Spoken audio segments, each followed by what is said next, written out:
안녕하세요. 캐나다가 행복한 나라인 이유 네 번째 시간입니다. 자, 이번 시간에는 여러분들하고 얘기하고 싶은 게 갑과 을, 그 다음에 직업의 귀천에 대해서 얘기를 해볼 건데요.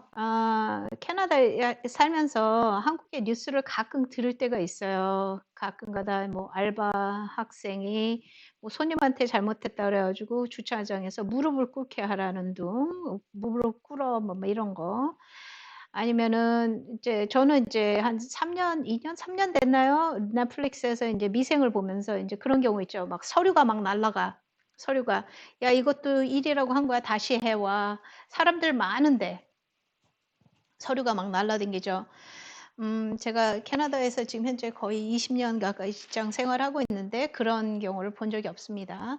제가 일을 잘못했을 때 저를 개인적으로 불러서 얘기를 하지 그걸 갖다가 공개 석상에서 뭐 이렇게 얘기한 적이 없어요. 그 다음에 갑과 을.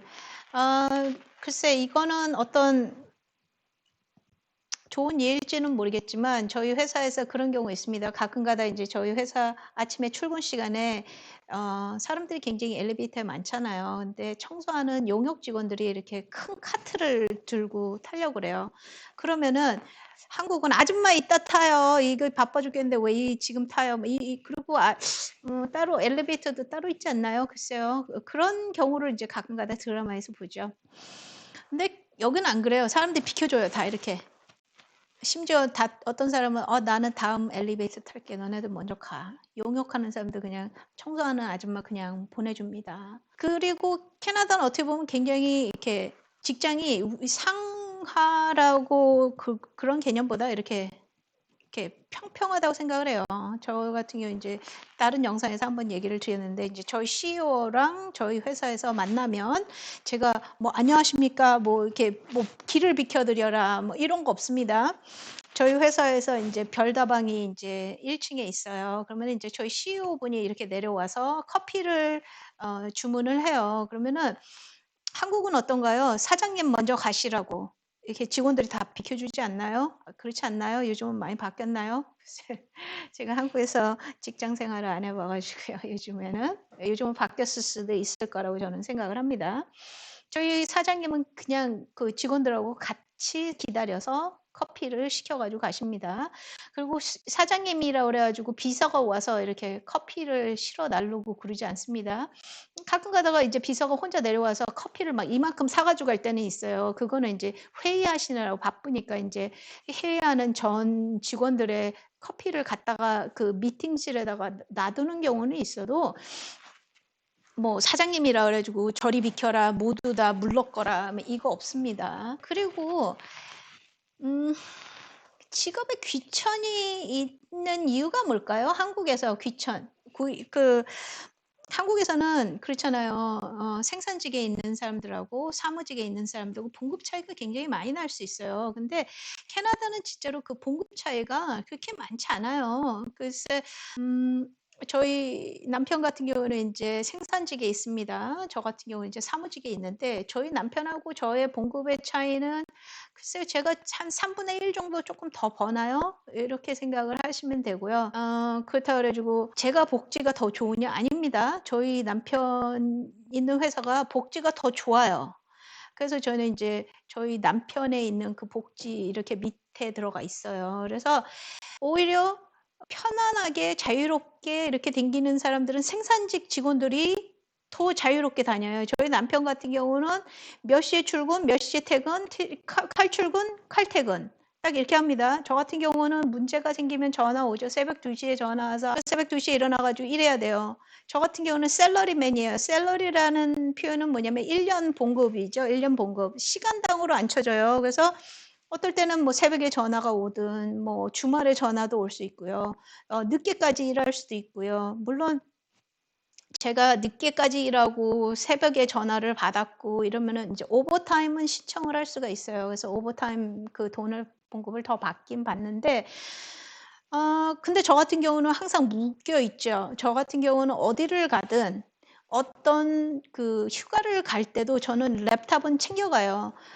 제 랩탑하고 제 전화기는 꼭 들고 가요. 한 번은 이제 그런 적도 있어요. 그러니까 거기에서 인터넷이 되는 데가 디스코 바밖에 없어요. 그래 가지고 그 바 안에서 저는 일을 한 적도 있습니다. 그 막 그 시끄러운 그 쿵짝쿵짝하는 그런 환경에서 회사에 시스템에 문제가 있을 때 저는 바로 일을 해야 되니까 그래서 항상 랩탑을 가지고 다닙니다.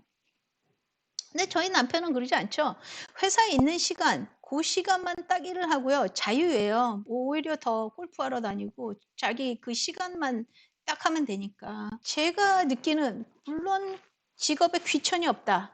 그렇지는 않아요. 그러니까 예를 들면 제가 시어머니 친구들을 만났을 때 물어봐요. 시어머니 친구들이 "너 어느 회사 다니니?" 그러면 이제 제가 상호명을 얘기를 하죠. 그러면 이제 저희 상호명은 이제 가게가 이렇게 있거든요. 이제 그러면은 이제 가게에 있는 사람이라고 그 저희 시어머니의 친구분은 이해를 하시는 거예요. 그래서 그러면 인제 저희 시어머니는 거기서 옆에서 덧붙이죠. "아 얘는 가게에서 일하는 게 아니라 헤드 오피스에서 일해." 이렇게 얘기를 해요.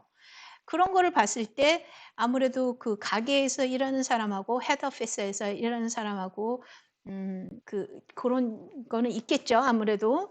그러니까 그렇게 얘기를 하시는 거겠죠. 그러니까 "우리 며느리 그래도 능력 있어. 뭐 이렇게 찌질한 일을 하는 게 아니라 그래도 쪼끔 좋은데 헤드 오피스에서 일해." 이렇게 얘기를 하시는 것 같아요. 그래서 "직업에 귀천이 없다."라고 100%는 말을 드리지 않지만 그거를 가지고 여기서는 영어에서 look down이라는 얘기를 해요. look down이라는 거는 사람을 이렇게 내려보는 거죠. look down 하지 않아요. 내가 어떤 뭐 공장에서 일을 하건 내가 사무직에서 일을 하건 너는 사무직에 있는 사람이 공장에서 일하는 사람을 이렇게 look down 안 해요. 그리고 이렇게 괜히 영어에서 nose is up high라는 얘기를 합니다. nose up high라는 사람들은 뭐냐면 고개를 빳빳이 들고 사람들을 이렇게 내려다보는 사람이 있죠. 그런 건방진 이런 사람들이 있어요. 있습니다. 그렇지만 그거를 갖다가 갑질이라는 거는 다르죠. 알바생한테 "무릎 꿇어라. 잘못했다고 석고대죄해라." 뭐 아니죠. 그런 일은 안 생깁니다. 뭐 그런 사람을 snobby하다고 얘기를 하는데 snobby, he's snobby 하게 되면 그런 사람들은 괜히 잘난 척 뻥치고 뭐 이렇게 좀 건방진 놈 뭐 이런 느낌이 있는데 음 아직까지 그 갑과 을 때문에 뭐 이렇게 막 사람을 막 뭉개고 막 이런 거는 제가 보지를 못했습니다. 자, 그런 일을 당하신 분도 있을 거라고 생각을 해요. 뭐 100% 이게 갑을이 없다.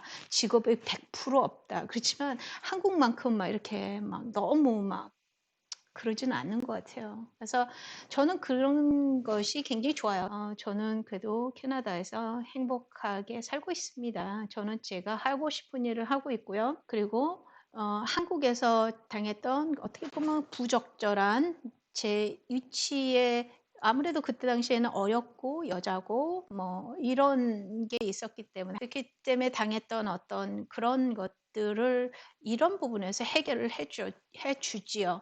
그래서 저 같은 경우는 개인적으로 여기서 많이 만족을 하고 살고 있습니다.